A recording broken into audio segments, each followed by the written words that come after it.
Procedimientos de escritura para redactar un texto argumentativo según el modelo de Tolmin. Introducción. ¿Qué propone el modelo y por qué es útil para escribir?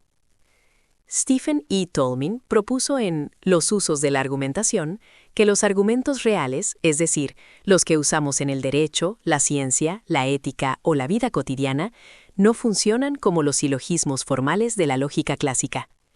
En lugar de encajar en una estructura de dos premisas y una conclusión, los argumentos genuinos son más complejos, reconocen límites, movilizan distintos tipos de justificación y modulan el grado de certeza con que se defiende una posición. El modelo que Tolmin desarrolló para describir esa complejidad identifica 6 componentes: la conclusión, C; los datos, D; la garantía, G; el respaldo, R; el cualificador modal, M; y las condiciones de refutación, CR. Aprender a escribir con este modelo no consiste en rellenar una plantilla mecánicamente. Consiste en comprender qué función cumple cada componente dentro del razonamiento y saber traducir esa función en párrafos bien construidos. Lo que sigue es una explicación paso a paso de cómo hacerlo, ilustrada con un mismo tema a lo largo de toda la guía: el uso del teléfono celular en las aulas universitarias. Primer procedimiento: formular la conclusión. La conclusión es la afirmación central que el texto se propone defender, la tesis que el escritor somete al juicio del lector y cuya aceptación busca provocar. Tolmin la llama también pretensión o claim, y su característica definitoria es que debe ser debatible. Si nadie puede razonablemente estar en desacuerdo con ella, no hay nada que argumentar. Una conclusión demasiado vaga tampoco funciona, porque no permite identificar con precisión qué datos ni qué garantías hacen falta para sostenerla. Antes de escribir cualquier otra cosa, el escritor debe preguntarse: ¿qué quiero defender exactamente? ¿Se trata de un juicio sobre hechos, sobre valores o sobre políticas? ¿Puedo enunciarlo en una oración específica y verificable? La conclusión puede ir en la apertura del texto, presentada como tesis directa, o puede reservarse para el cierre como culminación de un razonamiento progresivo. Lo que importa es que exista con claridad desde el momento de planear el texto, porque todos los demás componentes se organizan a su alrededor. Ejemplo de conclusión. El uso del teléfono celular debería estar permitido en las aulas universitarias, pues cuando se emplea con orientación pedagógica, constituye una herramienta que enriquece el aprendizaje y responde a las exigencias formativas del siglo XXI. Segundo procedimiento: reunir y presentar los datos. Los datos son la base empírica y factual del argumento, las evidencias concretas, las cifras verificables, los casos documentados, los ejemplos observables o los resultados de investigaciones que el escritor ofrece como punto de partida del razonamiento. Tolmin distingue con cuidado los datos de los otros componentes del modelo. Los datos describen lo que ocurre en el mundo. No interpretan ni generalizan, simplemente reportan hechos que el lector puede, en principio, corroborar. En la escritura, los datos deben presentarse en un párrafo de fundamentación empírica. El escritor debe preguntarse: ¿qué sé con certeza sobre este tema? ¿Qué evidencias existen? ¿Puedo citarlas con precisión? Es importante recordar que los datos, por sí solos, no hablan. Son hechos brutos que pueden ser interpretados de múltiples maneras. Su fuerza argumentativa depende del componente siguiente: la garantía, que es la que hace que esos datos específicos conduzcan a esa conclusión específica y no a otra. Ejemplo de párrafo de datos. Investigaciones recientes revelan que cuando el docente estructura el uso del celular con una intención pedagógica clara, más del 70% de los estudiantes universitarios lo emplea para acceder a fuentes académicas, responder a actividades interactivas o colaborar en plataformas digitales en tiempo real. Herramientas como Kahoot, Mentimeter o Google Classroom, diseñadas para funcionar en dispositivos móviles, ya forman parte de los planes de estudio de cientos de universidades en Europa y América Latina, con resultados documentados de mayor participación activa en comparación con las clases expositivas tradicionales. Cuando la garantía se apoya en fundamentos teóricos, recurre a leyes, políticas públicas, reglamentos o mandatos institucionales para mostrar que la conclusión no es solo deseable, sino exigida por un marco de obligaciones ya vigente. Cuando la garantía se apoya en fundamentos normativos o jurídicos, recurre a leyes, políticas públicas, reglamentos o mandatos institucionales para mostrar que la conclusión no es solo deseable, sino exigida por un marco de obligaciones ya vigente. En este caso, la norma no se usa como un dato más, la ley dice X, sino como principio interpretativo. Dado que la norma establece este propósito, y dado que los datos muestran que el celular contribuye a ese propósito, la conclusión se deriva de la propia norma. Cuando la garantía se apoya en fundamentos empíricos científicos, recurre a regularidades demostradas sistemáticamente, leyes naturales o generalizaciones bien establecidas por la investigación. No se trata de citar un estudio concreto, eso sería un dato o un respaldo, sino de enunciar la regularidad general que ese cuerpo de investigación ha establecido y que convierte los datos particulares en evidencia de algo más amplio. Cuando la garantía se apoya en fundamentos valorativos o éticos, recurre a principios morales compartidos o a valores reconocidos en una tradición ética, mostrando que los datos describen una situación que, interpretada desde esos valores, hace que la conclusión sea la única coherente. En todos los casos, una garantía bien escrita debe hacer 3 movimientos explícitos. Primero, nombrar el marco o principio y señalar de dónde proviene. Segundo, aplicar ese principio a los datos concretos presentados. Tercero, mostrar cómo esa aplicación conduce a la conclusión. Una garantía débil simplemente enuncia el principio y espera que el lector haga el resto. Una garantía sólida recorre todo el camino. Ejemplo de garantía desde fundamentos teóricos. Estos datos son argumentativamente significativos porque, de acuerdo con la teoría constructivista del aprendizaje, desarrollada por Vygotsky y ampliada por investigadores contemporáneos del aprendizaje situado, el conocimiento no se transmite pasivamente desde el docente hacia el estudiante, sino que se construye activamente cuando el aprendiz interactúa con herramientas, pares y contextos reales. Interpretados desde este marco, los datos muestran que el celular opera como un instrumento de mediación cognitiva en el sentido preciso que Vygotsky le daba a ese término. Amplía lo que el estudiante puede hacer solo, extiende su sola de desarrollo próximo y convierte la interacción con el conocimiento en un acto activo y verificable. Esto significa que prohibir el celular en el aula equivale a suprimir un andamio cognitivo legítimo, lo cual contradice directamente los principios del diseño pedagógico contemporáneo y hace que la conclusión de permitir su uso sea la única coherente con lo que hoy sabemos sobre cómo aprenden los seres humanos. Cuarto procedimiento: ofrecer el respaldo. El respaldo cumple la función de legitimar la propia garantía. Si alguien cuestionara el principio general enunciado en la garantía, preguntando ¿y por qué debería aceptarse ese principio?, el respaldo es la respuesta. Puede tomar la forma de investigaciones científicas consolidadas, de la trayectoria histórica de una teoría, de resoluciones de organismos internacionales o de tradiciones epistemológicas reconocidas. La diferencia entre el respaldo y los datos es que el primero justifica el principio interpretativo, mientras que los segundos justifican la conclusión directamente.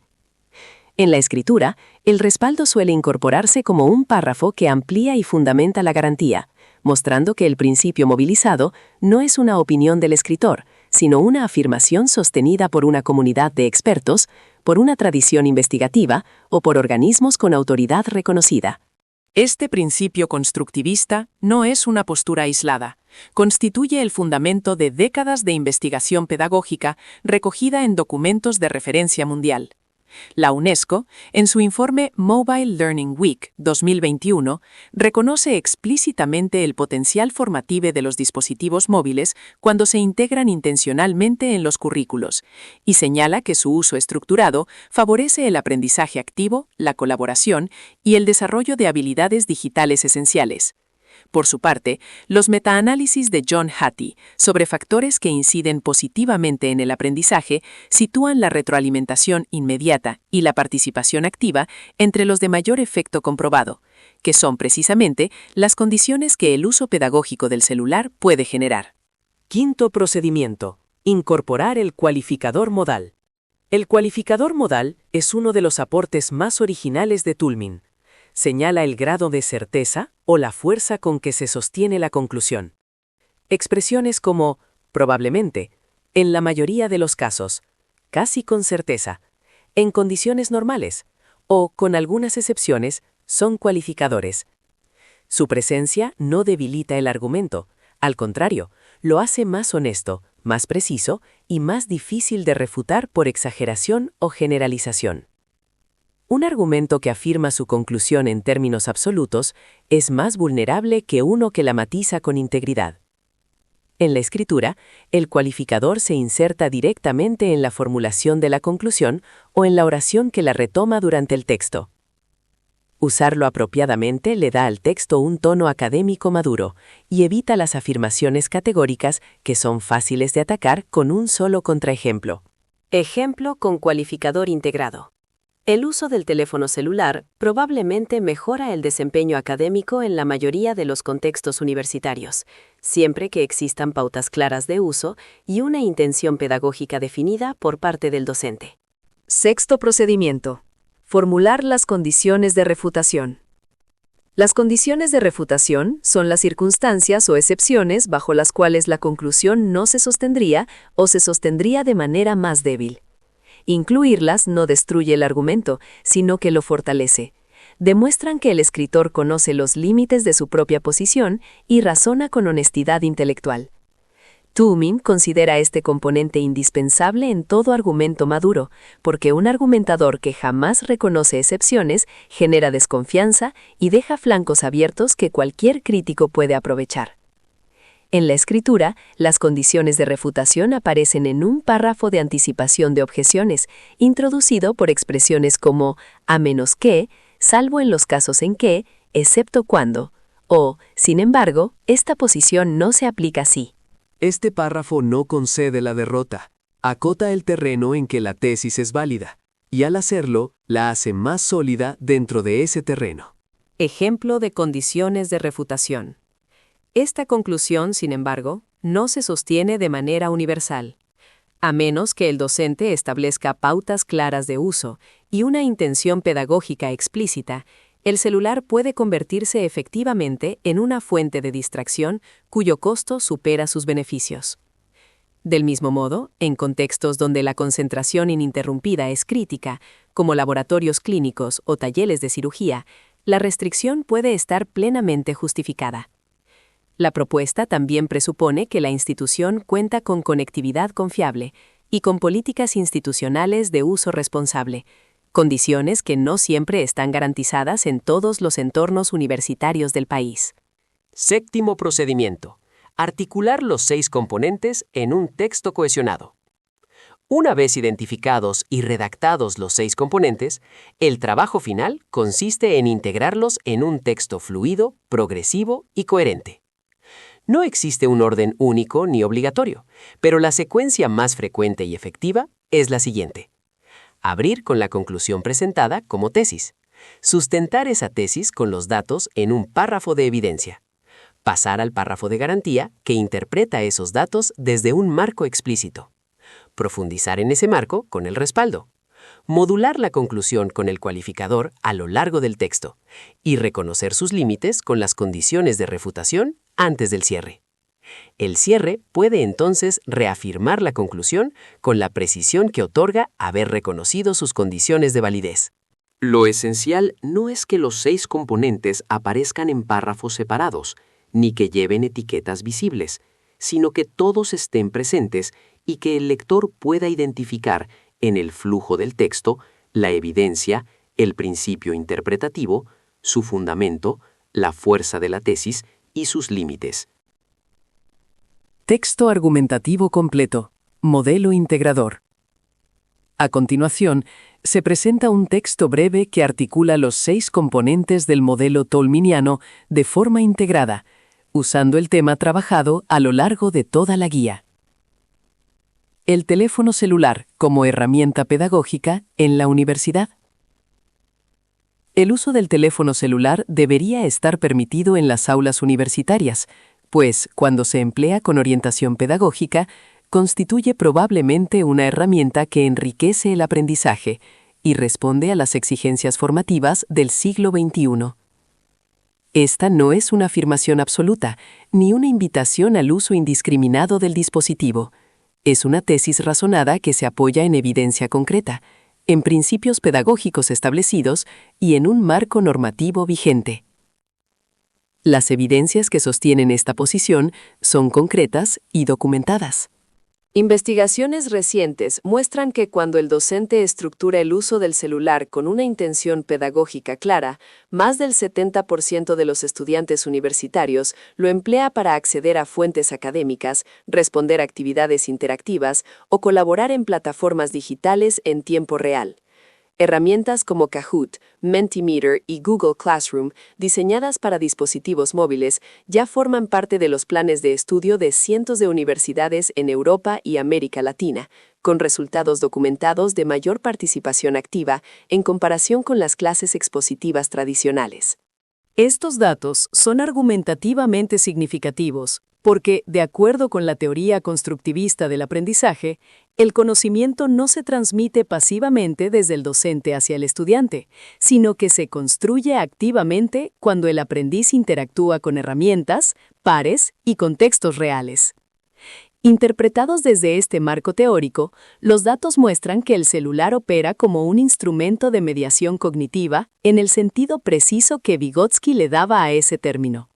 Amplía lo que el estudiante puede hacer por sí solo, extiende su zona de desarrollo próximo y convierte la interacción con el conocimiento en un acto activo y verificable. Esto significa que prohibir el celular en el aula equivale a suprimir un andamio cognitivo legítimo, lo cual contradice los principios del diseño pedagógico contemporáneo y hace que la conclusión de permitir su uso sea la única coherente con lo que hoy sabemos sobre cómo aprenden los seres humanos. Este principio no es una postura aislada. La UNESCO, en su informe Mobile Learning Week 2021, reconoce el potencial formativo de los dispositivos móviles cuando se integran intencionalmente en los currículos y señala que su uso estructurado favorece el aprendizaje activo y el desarrollo de habilidades digitales esenciales. Los metaanálisis de John Hattie sobre factores que inciden en el aprendizaje sitúan la retroalimentación inmediata y la participación activa entre los de mayor efecto comprobado, condiciones que el uso pedagógico del celular puede generar de manera sistemática. Esta conclusión, sin embargo, no se sostiene de forma universal. A menos que el docente establezca pautas claras de uso, el dispositivo puede convertirse en fuente de distracción cuyo costo supera sus beneficios. En contextos donde la concentración ininterrumpida es crítica, como laboratorios clínicos o talleres de cirugía, la restricción puede estar plenamente justificada.